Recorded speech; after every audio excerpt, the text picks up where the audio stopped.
राम तीर्थ जब अमेरिका से प्रवचन करके लौट रहे थे तो उनको प्रमाण पत्र दिए गए थे। अखबारों में उनके बड़े प्रशंसा, भारत के फिरस्ता है। ऐसे महान योगियों के लिए सुना था कि भारत योगियों का घर है, लेकिन एक योगी का दीदार करते ही देशवासियों को पता चला है कि वास्तव में स्पिरिचुअल लाइफ कुछ है। उस समय प्रेसिडेंट, अमेरिका का प्रेसिडेंट रूजवेल्ट राम तीर्थ के दर्शन करने आए। जब अमेरिका का राष्ट्रपति राम तीर्थ के दर्शन करने आए तो अखबारों ने और संस्थाओं ने राम तीर्थ की वाणी पर ध्यान दिया और वो लोग जरा कुछ लाभविंद हुए। तो जब विदाई हो रहे थे तो विदाई समारंभ विदाई समारंभ में कईयों ने, संस्थाओं ने अपने तरफ से राम तीर्थ को प्रमाण पत्र दिए कि तुम वास्तव में महान संत हो, फिरस्ता हो, ये हो, ये हो। बड़ा बंडल दिया। स्टीमर चला तो राम तीर्थ ने उठाकर वो पूरा का पूरा प्रमाण पत्रों का जो गठरी था वो दरिया में दे दिया, दरिया में फेंक दिया। अरे राम बादशाह, तुझसे तो सारी सृष्टि प्रमाणित होती है और तू ये प्रमाण पत्र लेकर कहां फिरेगा? राष्ट्र रूजवेल्ट जैसे राष्ट्रपति जिनके चरणों में आते हैं, ऐसी अखबारों में प्रशंसा, इतने सारे प्रमाण पत्र मिले, लेकिन राम तीर्थ को नित्य अनित्य दोनों को देखने वाले सत वस्तु का बोध हो गया था। इसलिए इन प्रमाण पत्रों को तो तुच्छ समझा, बंडल का बंडल दरिया में दे दिया। अरे राम बादशाह, तेरे से तो सारा विश्व प्रमाणित होता है, तू प्रमाण पत्र किसका लेकर फिरेगा? लेकिन हम लोग इतना बुद्धि में और इतने संस्कारों में उलझ गए कि छोटा मोटा ये स्टूडेंट लाइफ से लेकर ये सर्टिफिकेट लिया, वो प्रमाण पत्र लिया, वो लिया और फिर अपने को प्रमाणित करते फिरेंगे कि हम ये हैं। लेकिन फिर भी तुम धोखा कर रहे हो अपने से। तुम इतने बड़े, कितने भी प्रमाण पत्रों से बड़प्पन को पकड़ोगे तो तुम्हारे बड़प्पन की सीमा होगी। हकीकत में तुम्हारा बड़प्पन असीम है। ये तो तुम्हारी मति, और मति तो हर जन्म में बदलती रहती। जो बदल रही है, जो वैश्या है, वैश्या को पुरस्कार मिले और वो सम्राट बोले मेरे पुरस्कार हैं, तो बेवकूफ है कि नहीं? वैश्या को कोई पुरस्कार मिला और फिर सम्राट बोले कि मेरे को पुरस्कार मिला, तो सम्राट है क्या? बेवकूफ है। तो बुद्धि तो एक वैश्या है, ये तो बदलती रहती है। इसको ही पुरस्कार मिले, इसी को प्रमाण पत्र मिले और उसके प्रमाण पत्र हमारे हैं, तो ये सम्राटों का सम्राट जीव बेचारा कितना बेवकूफ हुआ। हकीकत में जीव भी नहीं, हकीकत में तो चेतन है। अज्ञानेन आवृतम ज्ञानम तेन मोह्यन्ति जन्तवा। कृष्ण ने कितना सत्य स्पष्ट कर दिया। अज्ञान से ज्ञान आवृत हो गया, इससे मोहित होकर बेचारे जीव भटक रहे। अर्जुन को भी तो मोह था। अर्जुन जैसी ऊंचाई वाला व्यक्ति बुद्धिशाली था, फिर भी जिज्ञासा का अभाव था। कृष्ण के उपदेश से जिज्ञासा जगी, फिर शरणागत हुआ, तत्व ज्ञान का उपदेश मिला, तब सारे दुख दूर हो गए। और तो कोई धड़ाका बढ़ाका तो हुआ नहीं, केवल नासमझी मिट्टी। और अर्जुन बोलता है नष्टो मोह स्मृति लब्ध्वा। कृष्ण तो, श्री कृष्ण तो साथ में थे और जो प्रॉब्लम था वो तो सामने ही प्रॉब्लम था ही, लेकिन उपदेश के बाद सारे प्रॉब्लम मिट गए, क्योंकि अपनी अमरता का बोध हो गया। प्रॉब्लम तो इस शरीर तक है, मन तक है, इंद्रियों तक है, बुद्धि तक है, लेकिन अपने स्वरूप तक कोई प्रॉब्लम पहुंच नहीं सकता। Problem have been the problem. Problem को प्रॉब्लम हो जाए, मृत्यु की मौत हो जाए अगर तुम्हारे नजीक आए तो मृत्यु भी तुम्हारे को छू नहीं सकती, प्रलय भी तुम्हारे को छू नहीं सकती। तुम ऐसी चीज हो। अभी तो जरा सा मोघवारी नड़ती है, जरा सा अपमान नड़ता है, जरा सा मक्खी और मच्छर भी नड़ता है। अरे प्रलय भी नहीं नड़े, तुम ऐसी चीज हो। बोले फिर ये मक्खी मच्छर प्रॉब्लम मेरे को क्यों नड़ते? भाई देखो, म्युनिसिपालिटी का कचरे के ढगले पे तुम जाके बैठो, फिर बोलो मक्खी मच्छर क्यों नड़ते हैं, तो है ही। ऐसे देह तो म्युनिसिपालिटी का ये 5 भूतों का कचरा है। इस देह को मैं मानोगे तो प्रॉब्लम नड़ेंगे, प्रॉब्लम लगेंगे। हकीकत में ऐसे देह तो तुमने कई बनाए, कई छोड़ दिए। अभी तो थाली में रोटी, सब्जी, कचुम्बर, दही, चटनी, चावल, ये वो है। खाया तो मैं बन गए, है तो 5 भूत का म्युनिसिपालिटी का माल।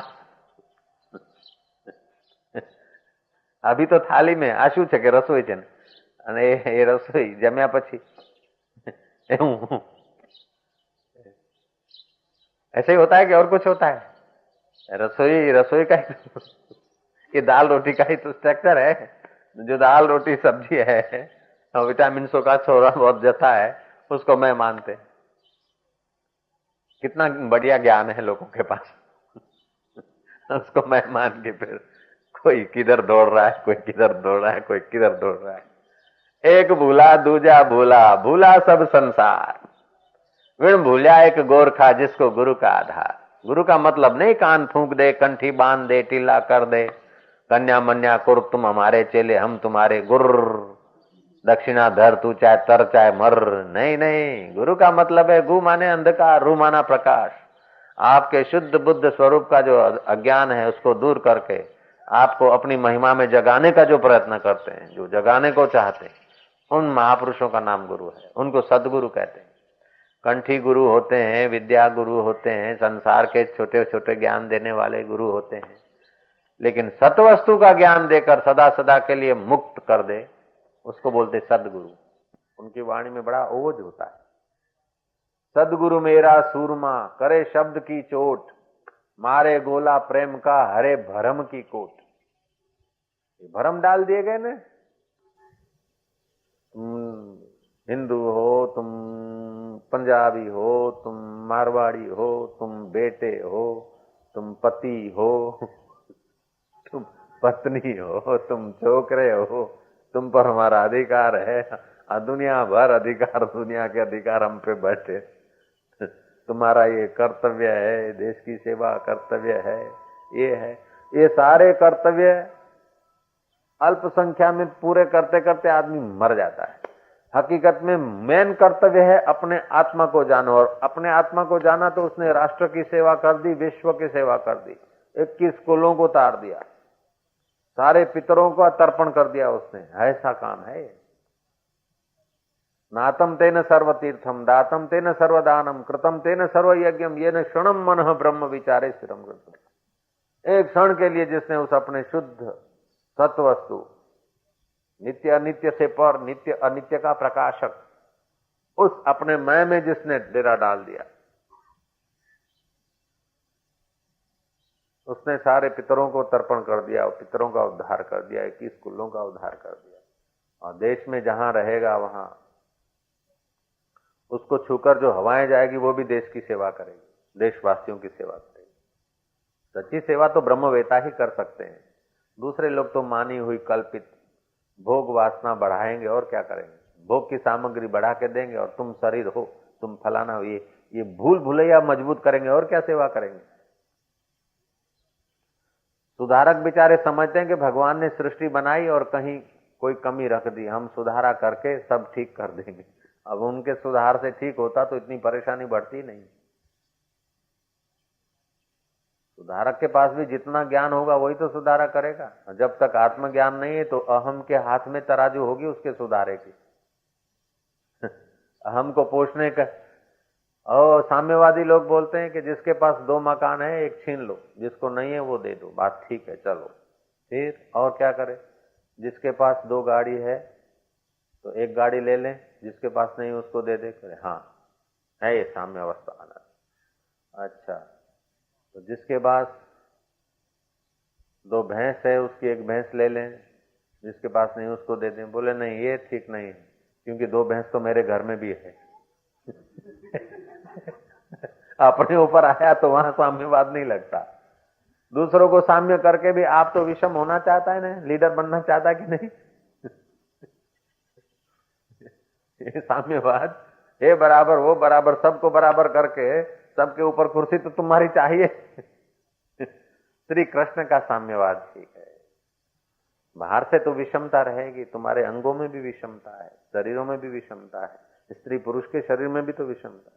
बाहर से विषमता रहेगी, लेकिन विषमता ये काल्पनिक है, प्रतिभाषिक है। विषमता रहते हुए भी अंदर में जो सब में सम तत्व है, उसका बोध हो जाने पर पूर्ण शांति, पूर्ण जीवन। देखो, परीक्षित महाराज का जीवन अपने ढंग का है, जनक का अपने ढंग का है, सुखदेव जी का अपना ढंग का है, विवेकानंद का अपने ढंग का है, रामकृष्ण का अपने ढंग का है। बाह्य तो विषम है, लेकिन अंदर से जो विवेकानंद का अनुभव है वही रामकृष्ण का है, वही रमण महर्षि का है, वही ज्ञानेश्वर महाराज का है, वही कृष्ण का है, वही कबीर का है, वही महापुरुषों का है, और वही आत्मा तुम्हारा है। आत्मा में सब सम है। शरीर तो विषम होंगे, एक मॉडल शरीर का दूसरे से बराबरी नहीं कर सकेगा। सामने वाला रहेगा कैसे? बधा चेहरा एक जेवा थई जाओ। प्रकृति में तो विषमता रहेगी कि व्यवहार में विषमता रहेगी, लेकिन अंदर में ज्ञान में विषमता नहीं होनी चाहिए। व्यवहार में विषमता का मतलब ये नहीं कि शोषण किया जाए अथवा नोच लिया जाए समाज के हिस्से को, नहीं। अंदर में जब आत्मभाव होता है ना, तो फिर शोषण के विचार नाश हो जाते हैं। ऐसा कोई योगी नहीं मिलेगा जिसने समता का अनुभव किया हो और शोषण करता हो, नहीं, उसके द्वारा पोषण ही हुआ है। और ऐसा कोई भोगी नहीं मिला होगा जिसने दूसरों का शोषण नहीं किया हो। भोगी दूसरों का शोषण किए बिना रह नहीं सकता। कोई भी भोग बिना शोषण के उपलब्ध नहीं है। भोगी शोषक होता है, भले अभी आपका पोषक दिखे, लेकिन वो शोषण करे।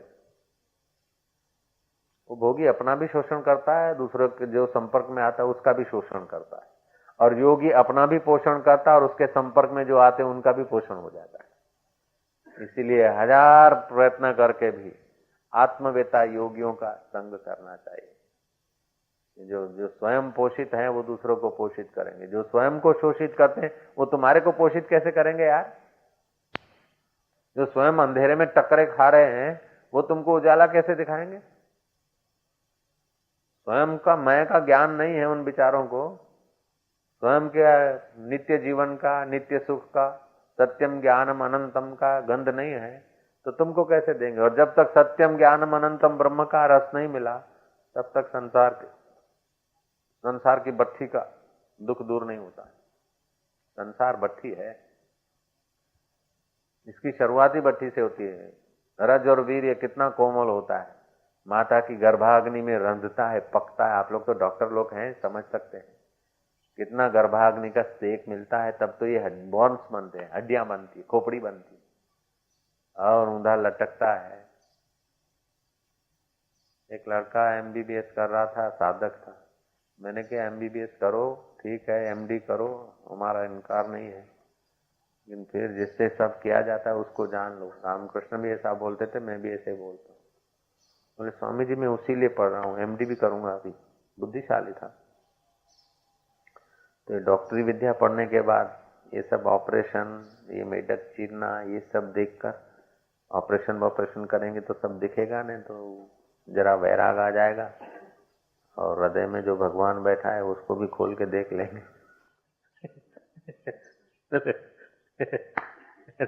फिजिकल बॉडी में, फिजिकल आंखों से अगर भगवान दिख जाता तो वेद शास्त्र और गुरुओं की जरूरत ही नहीं, काट चीर के एक आदमी को सब लोग देख लेते। इससे नहीं दिखता। कई सर्जन मिलकर एक आदमी का वो एक्सरे करें और फिर उसका ऑपरेशन करके फेफड़ों को, हृदय को एक पुर्जा अलग रख दें, फिर भी नहीं बता सकते कि कौन से हिस्से में इसने इनसे प्यार किया होगा, घृणा भी की होगी, भय भी रहा होगा, लेकिन कहाँ है? और फिजिकल शरीर में तो दिखेगा नहीं स्नेह, स्नेह का कोई स्पेयर पार्ट नहीं दिखेगा। फिर भी जीवन में स्नेह भी होता है, भय भी होता है, घृणा भी होता है। उर्मियां होती है ना, उर्मियां कौन से स्पेयर पार्ट में होती? ऋषि दयानंद ने सुना था कि कुंडलनी जागृत होती है तो साधना अपने आप होने लगती है, और 7 चक्र होते हैं। उनको वहां के क्या पता, जैसे और पूजा पाठ में पंडों ने कुछ एगड़म तिगड़म लगा दिया, ऐसे ही कोई योगियों ने ऐसा कर दिया होगा। तो ऋषि दयानंद जैसा आदमी, काशी में कई लोग गंगा में मुर्दा परवान कर देते, वो छुप के मुर्दा उठा के जंगल में ले गए, उसको ठीक काट कूट के उसका पुर्जा पुर्जा देखा, फिर उन्होंने लिखा कि 7 चक्कर बकरा कुछ नहीं होता है, कुंडलनी मुंडलनी कुछ नहीं होती। ऋषि दयानंद जैसे आदमी, उनको पता नहीं कि ये स्थूल शरीर का विषय नहीं है, ये प्राणमय कोश में है, अन्नमय कोश में नहीं देखेगा। कुंडलनी मुंडलनी जैसी चीज नहीं है। कैसे देखो, योगियों के पास जाकर देखो, प्राणो उत्थान होता है, चक्र विकसित होते हैं, सेक्सुअल चक्र है, स्वादिष्टान चक्र है, मणिपुर चक्र है, चक्र नाम रखा है, हकीकत में वो होते हैं ऐसे केंद्र, कुछ गलफड़े सिंधी में उनको चक्र नाम दिया क्योंकि वहां से और नाड़ियों की शाखाएं जाती। सहस्त्रसार चक्र है मस्तिष्क में, यौगिक अलंकारिक भाषा, लेकिन ये कुंडलनी वगैरह जागृत होती है, प्राण उत्थान होता है, सुख का अनुभव होता है, दुख का अनुभव होता है, आवेश का अनुभव होता है। स्थूल शरीर को खोजो तो कहाँ सुख है, कहाँ आवेश है? ये तो अपना 5 बॉडी है, ये फिजिकल बॉडी, इसको अन्नमय कोश बोलते हैं, इसके अंदर प्राणमय कोश है, इसके अंदर मनोमय कोश है। तो जितना अंदर का कोश उतना आत्मा की नजीकी, इसीलिए मनोबल जिसका बढ़िया होता है उसको फिजिकल बीमारी असर नहीं करती, और होती है तो चली जाती। और मनोबल जिसका वीक होता है और बीमारी का रिपीटेशन करता है, उस पर तुम लोगों का भी ज्यादा जोर नहीं चलता। आप लोग तो बड़े बड़े डॉक्टर हैं, तुम भी कितना ही पेशेंट को ले आए हैं कि पेशेंट को दवा असर नहीं करती। क्यों असर नहीं करती? कि मानसिक है। तो मानसिक रोग को अगर पकड़ रखा उसने, रोगी ने मैं रोगी हूं ये पकड़ रखा है, और डॉक्टर की दवाई से कुछ नहीं होगा ये उसने पकड़ रखा है, तो डॉक्टर दुनिया भर की दवाइयों का भाव जोर मार दे, कुछ नहीं होगा। पहले तो उसको डॉक्टर की औषध में विश्वास होना चाहिए, उसकी अपनी सम्मति जब तक रोगी की नहीं होती तब तक हकीम, डॉक्टर, वैद्य और संत उसको ठीक नहीं कर सकते। अपनी सम्मति चाहिए उसको, ठीक है ना। इसीलिए ऐसे भावना प्रधान योगी को ऐसे ही जांचना पड़ता है, ऐसे ही तपासना पड़ता है कि हाँ डॉक्टर साहब बहुत ध्यान आपे छे मारा ऊपर, ठीक है ना। ये डॉक्टर साहब की दवा से मेरे को मिट जाएगा, उसके अंदर से सम्मति होनी चाहिए। तो अन्नमय कोश से प्राणमय कोश अंदर है, प्राणमय कोश से मनोमय कोश अंदर है, मनोमय कोश से विज्ञानमय कोश अंदर है, विज्ञानमय कोश से आनंदमय कोश। ये 5 परतें। तो डॉक्टरी इलाज तो पहली परत तक चलता है। अगर डॉक्टरी विद्या से सब कुछ हो जाता तो फिर डॉक्टर बेचारे सत्संग में क्यों जाते, डॉक्टर माला क्यों लेते, डॉक्टर भगवान को क्यों मानते? बोले नहीं मानते। नहीं मानते तो और अशांत रहेगा, नहीं मानेगा तो और अहंकारी बनेगा। मानना एक बात है, मान्यता में संदेह बना रहता है, ज्ञान में संदेह नहीं होता है। ठीक जान लिया ना, फिर संदेह नहीं होता। मान लो कि मेरे हाथ में अठन्नी है, आप मान लेंगे, फिर भी संदेह उसी समय होगा, क्या पता है कि नहीं है? तुरंत संदेह रहेगा, और बोधा बोधा आवाज रहेगा कि हाँ महाराज जी कहते हैं अठन्नी है हाथ में, चलो मान लिया। जेब में हाथ डाला, भैया देखो मेरे हाथ में अठन्नी है, मान लिया, विश्वास कर दिया। लेकिन विश्वास की अपेक्षा ज्ञान ज्यादा पुष्ट होता है। विश्वास किया, महाराज का हाथ में अठन्नी है, ये मुट्ठी बंद है, मैंने जेब में हाथ डाल दिया, ये मुट्ठी बंद, मेरे हाथ में अठन्नी है, आप मान लो, मैं सच बोलता हूं। फिर भी आपके अंतःकरण में एक बारीक बारीक संदेह होगा, क्या पता अठन्नी होगी, मानते तो बोधू बोधू कहीं फंसे, लेकिन आपको दिखा दिया ये अठन्नी, फिर मुट्ठी में बंद। अब मैंने कहा भी नहीं कि मान लो अठन्नी, आपने जान लिया। अब दुनिया भर के सब लोग आके मिले, 1000 सूरती आ जाए, 2000 अमदावादी आ जाए, 5000 दिल्ली वादी आ जाए, और आपको कह दे कि इनके हाथ में अठन्नी नहीं है, तो क्या आप बहुमति पे चलेंगे? क्या बहुमति का प्रभाव अज्ञान दशा में पड़ता है, ज्ञान दशा में नहीं पड़ता। जय जय। इसीलिए ज्ञानी के चित्त पर बहुमति का प्रभाव नहीं पड़ता। श्रेष्ठ मति, सत्य, सत्य का जिसको बोध हो गया, उसको सारी दुनिया विरोध में खड़ी हो जाए तभी भी उसका सत्य के बोध में खतरा नहीं है। सारी दुनिया वाह वाह करने लगे तभी इंप्रेस नहीं होता, क्योंकि उसको सत्य साक्षात्कार हो गया।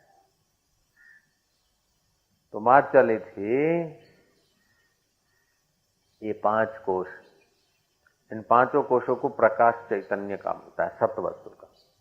इसी से ये हाड़ मांस रोटी दाल भी चलता फिरता है, प्राण भी चलते हैं, मन भी विचार करता है, बुद्धि भी अपना निर्णय करती है। भोजन जो करते हैं उसमें से 3 हिस्से होते हैं।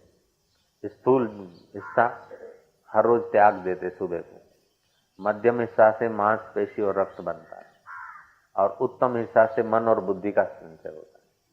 हकीकत में मन और बुद्धि भी तुम्हारे अन्न और जल से ही बनते हैं। तो ये सब नित्य और अनित्य वस्तु से, सत वस्तु से इनका कोई सरोकार नहीं है। तो आप तो मन को प्रसन्न करने में लग गए, बुद्धि को बढ़ाने में लग गए, तो ये भी तो जो 5 भूतों की तो है चीजें। सम्राट ने वैश्या के कपड़ों को सजाना कर दिया, सम्राट ने वैश्या के घर को सजा दिया, लेकिन सम्राट को पता ही नहीं मैं सम्राट हूं, तो सम्राट काय का रहा। ऐसे ही अपने को पता ही नहीं मैं चैतन्य वपु मुक्त आत्मा हूं, बुद्धि को सजा दिया, मन को जरा प्रसन्न कर दिया, शरीर को जरा बढ़िया बना दिया, लेकिन आखिर में तो मजूरी मिली। आखिर क्या मिला? तो प्रकृति की चीजें हैं ना, शरीर मन बुद्धि 5 कोश ये सब प्रकृति के हैं ना, तो उसमें मजूरी कर करके आखिर क्या मिला? अपने स्वरूप का बोध नहीं हुआ तो सब धोखा ही धोखा है, सब भूल भुलैया है।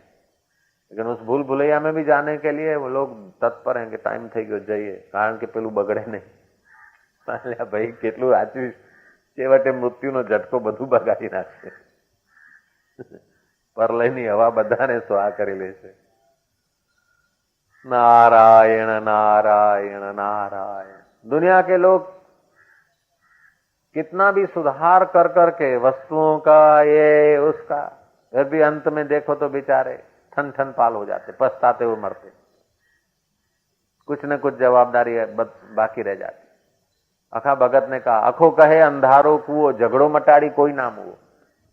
आ जगतનો વ્યવહાર બધો ફિટ કરી વ્યવસ્થિત કરીને कोई निश्चिंत થઈને मर्यो है, संभव नहीं। निश्चिंत तत्व का जिसको बोध हुआ वही निश्चिंत हुआ, बाकी का तो चल वस्तुओं को निश्चिंत करने में लगा, वो तो लगा ही रहेगा। बोले आ मानस बहु होशियार છે હો બાપુ, અરે કે આ એટલો બધો હોશિયાર વકીલ છે કે પહેલા એની પાસે કોઈ નહોતું ને અત્યારે તો 2 ગાડીઓ છે। આ એવો માણસ હતો, પહેલા તો કોઈ એને જાણતો નહોતો ને અત્યારે બહુ પ્રસિદ્ધ છે। अरे तो क्या करा, ये बहु चलतो पुर्जो है। हाँ बात साची भाई, चलता पुर्जा है, कई माताओं के घर में ये चलता ही रहेगा, अपने आप में बैठेगा नहीं जल्दी से। जितना आदमी कपटी होता है होशियार उसको बोलते हैं, कपटी को होशियार बोलना बेवकूफी है। संसार की वस्तु बढ़ा के और अहंकार को बढ़ा दिया, उसको होशियार बोलना ये संसारी की नजर है। और इधर उधर कावा दावा करके टांटिया किसी का खींचकर ऊंची कुर्सी पे बैठ गया और उसको होशियार बोला, ये नेताओं की नजर है। और समाज में एक दूसरे को पॉलिथीन लगाकर और अपना प्रतिष्ठा जमा लिया, उसको किसी ने होशियार कहा, ये सामाजिक व्यक्तियों की नजर है। लेकिन कृष्ण की नजर क्या है, वेद की निगाह क्या है? वेद और कृष्ण और भगवान आपको होशियार तब बोलेंगे कि जाने जीव तब जागा, तुम तभी जगे, हरि पद रुचि विषय विलास विरागा। परमात्मा तत्व में, परमात्मा पद में, परमात्मा स्वरूप को जानने में रुचि है, विषय विलास से विराग है, तब वो आदमी होशियार है, तब वो जगा है। अहंकार बढ़ा दिया, वस्तुएं बढ़ा के लोग अहंकार बढ़ाते हैं। अब मैं क्या हूं इसका पता नहीं, इसलिए कुछ न कुछ बन के दिखाने में सब लगे। कोई बड़ा अधिकारी बन के दिखाऊं, बड़ा डॉक्टर बन के दिखाऊं, बड़ा योगी बन के दिखाऊं, बड़ा संत बन के दिखाऊं, बड़ा मकान करके दिखा दूं, ताकि कुछ तो रहे कि दुनिया में आया था, ये कर गया था। लेकिन तू है क्या उसका पता नहीं, इसलिए कुछ न कुछ करके दिखाने में लगे। और तुमने कितना भी बढ़ाया तो तुमसे छोटों के आगे तुम जरा बड़े दिखोगे, अहंकार का सुख होगा। लेकिन तुम्हारे मकान से और किसी का बड़ा मकान दिखेगा तब सुकड़ान भी होगी। तुमने कुर्सी पा ली तो छोटे व्यक्तियों के आगे तुम्हारी कुर्सी का वट रहेगा, लेकिन तुम्हारे से भी किसी की बड़ी कुर्सी होगी तो सुकड़ जाओगे। एक नगरपति है तो साधारण आदमियों के आगे कॉर्पोरेटर वट मारता है, और कॉर्पोरेटरों के आगे नगरपति पद का वट आता है। लेकिन वो महाराज मिनिस्ट्री में जाता है तो कॉर्पोरेटर वहां लेफ्ट राइट लेते रहते गांधीनगर में, कोई वैल्यू ही नहीं। लेकिन वो गांधीनगर के लोग बेचारे फिर दिल्ली में लेफ्ट राइट लेते रहते। जय जय। और फिर उससे भी पोस्ट ऊंची है, इंद्र के या और बड़े बड़े राष्ट्र वाले हैं, राष्ट्रपति, उनके आगे वो लोग लेफ्ट राइट लेते हैं। अंत में मृत्यु के आगे सब लोग लेफ्ट राइट लेते हैं, और मृत्यु भी परमात्मा के आगे लेफ्ट राइट लेता रहता है। वो परमात्मा तुम्हारा आत्मा है तो उसको जान लो ने, सीधा एकदम सीधा कनेक्शन कर लो। कब तक यूं वाया वाया करके अपने को विनाश करोगे। अनंत अनंत यमराज पैदा हो कर लीन हो जाते, अनंत अनंत नरक और स्वर्ग बन बन के जिसमें मिट जाते। वो सत्यम ज्ञानम अनंतम ब्रह्म तुम्हारा आत्मा अभी तुम्हारे साथ बैठा है, उसको जान लो बस।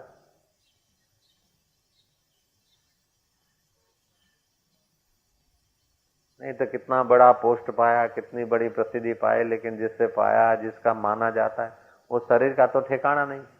मृत्यु का झटका आते ही सब नाम किसका रहा, नाम किस पर रखा था कि दाल रोटी पर बॉडी पर नाम रखा था जिया, नाम थोपा हुआ है, थोपे हुए नाम के पीछे जिंदगी स्वाहा हो जाती। अब बेवकूफी समझते अपने कुछ पा लिया है।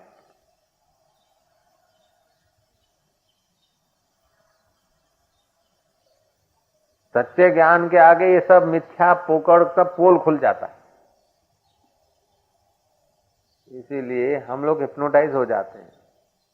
लड़की जब दुल्हन होती है ना तो उसके पहले गीत गाने बनाकर लाडो लाडी आने को, ऐसी लाडी है लाडी, और लाडे को भी हिप्नोटाइज कर दिया जाता है। बच्चा पैदा होता है तब से बेचारा हिप्नोटाइज हो जाता है।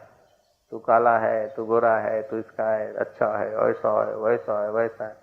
उसके ब्रेन को बेचारे को बस जंजीरों से जकड़ दिया जाता है। बचपन में अगर वैदिक ज्ञान मिल जाए जैसे मदालसा ने अपने बेटों को दिया तो तुरंत साक्षात्कारी बन गए।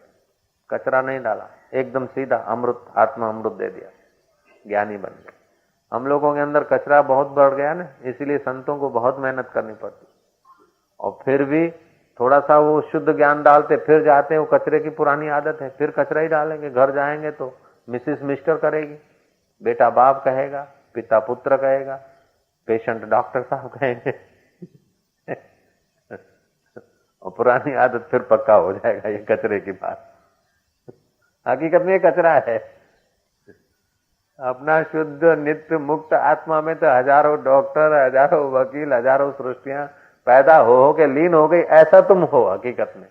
काका मटिन भत्रीजा था। अमर होकर तुम मरण धर्मा हो रहे, नित्य होकर तुम अनित्य की गुलामी कर रहे, शाश्वत होकर तुम नश्वर की गुलामी में अपने को बेच रहे। हकीकत में आपसे धोखा है ये। तुम एक दिन के 1 करोड़ भी कमा लेते हो तभी भी हकीकत में ये तुम्हारा मूल्य नहीं है। एक दिन का 1 करोड़ तुम्हारी आय हो जाए फिर भी तुम्हारे से धोखा है। एक दिन में 1 करोड़ तुम्हारे चाकर बन जाए, सेवक बन जाए, शिष्य बन जाए, तभी भी वास्तविक में तुम्हारे से ही धोखा है। तुमने कुछ नहीं कमाया। बोले एक दिन में 1 करोड़ रुपया कमाते कुछ नहीं कमाया, कि नहीं भैया तुमने कुछ नहीं कमाया, तुम्हारा धोखा बढ़ा, बेवकूफी कमाया, अपने ऊपर पर्दे डालने का कचरा कमाया, तुमने अपने को ढकने का कचरा कमाया, अपने को जानने का प्रकाश नहीं कमाया। और ब्रह्मवेताओं के द्वार पर तुम कोपीन पहन के रहते हो, भिक्षा मांग के एक टंग भोजन करते हो, और अपने आत्मा का ज्ञान के संस्कार तुमको मिल रहे। तुमने हजारों बाप से जो नहीं पाया, हजारों माताओं से नहीं पाया, लाखों मित्रों से लाखों जन्मों में नहीं पाया, वो खजाना तुम पा लोगे।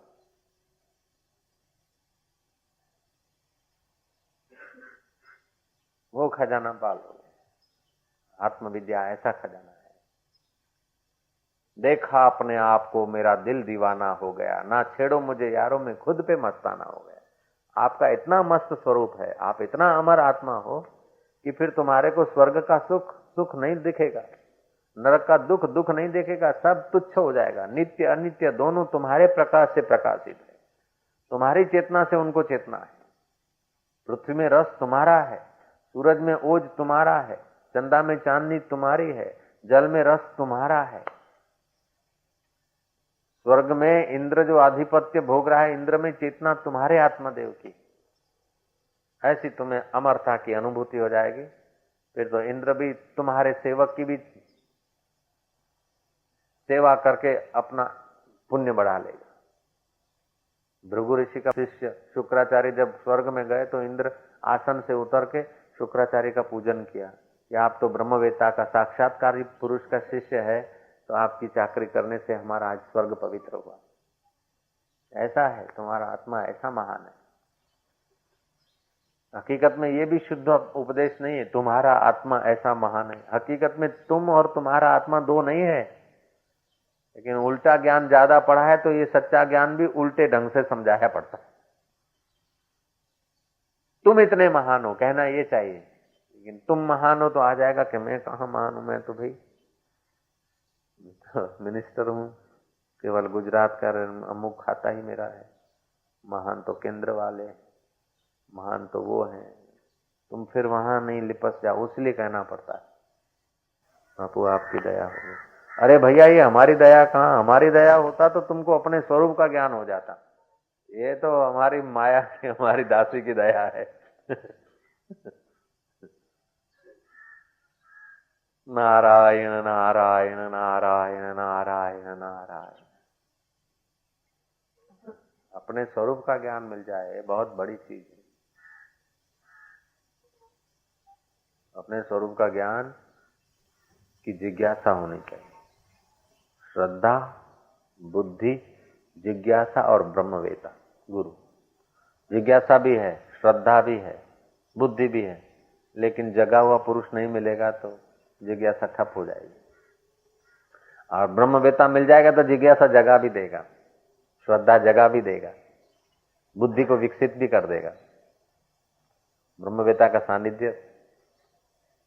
और स्वामी विवेकानंद सही कहते थे कि दुनिया के सब धर्म ग्रंथ रसातल में चले जाए, सब मंदिर मस्जिद गिरजाघर ये सब रसातल में चले जाए, फिर भी जब तक एक ब्रह्मवेता पृथ्वी पे है और एक उसका सत्शिष्य है तो शास्त्र फिर से पैदा हो जाएंगे।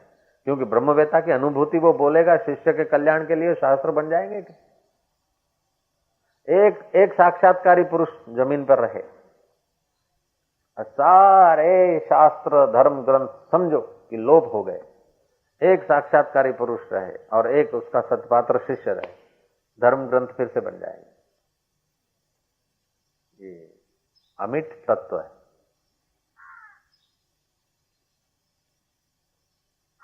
इसी अमिट तत्व से ही तो सारे ज्ञान आते हैं, डॉक्टरी का ज्ञान, वकीलात का ज्ञान, ये वो अज्ञान के रंग से ढका हुआ जो भी संसार में लोग ज्ञान मानते वो भी तो इसी आत्मदेव से निकलता है। जो पुस्तक पढ़ के आप विद्वान हुए वो पुस्तक भी तो किसी के तो अंतःकरण से स्फुरित हुए होंगे।